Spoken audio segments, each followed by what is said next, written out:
பசங்க காலையிலேயே எழுந்து அம்மா இன்றைக்காவது ஏதாச்சும் புதுசாக செஞ்சு தாங்கம்மா அப்படின்னு கேட்டிருந்தாங்க. சரி ஓகே என்ன செய்யலாம் அப்படின்ட்டு இன்ஸ்டாமார்ட்டில் ஸ்ட்ராபெரி ஆர்டர் பண்ணியிருந்தேன். ஓகே ஸ்ட்ராபெரி ஜாம் செஞ்சு கொடுக்கலாம், பசங்களும் என்ஜாய் பண்ணுவாங்க அப்படின்னு சொல்லிட்டு ஸ்ட்ராபெரியை வாங்கிட்டு நல்லா க்ளீன் பண்ணிவிட்டு அதை குட்டி குட்டியாக சாப் பண்ணிட்டேன்.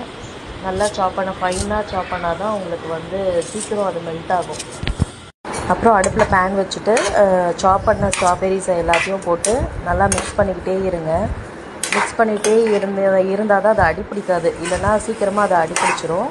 சுகர் நம்ம அளவுக்கு ஏற்ற மாதிரி எவ்வளோ ஸ்ட்ராபெரிஸ் போட்டிருக்கோமோ அதுக்கேற்ற மாதிரி சுகர் ஆட் பண்ணிக்கோங்க.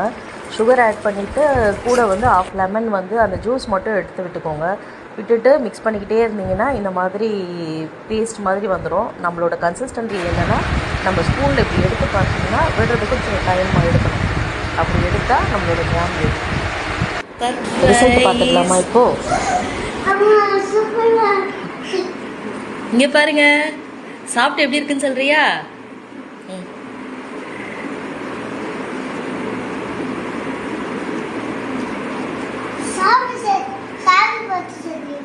ஆமா, கண்டுபிடிச்சிட்டியா? உனக்கு பிடிச்சிருக்கா? Do you like it? Yes.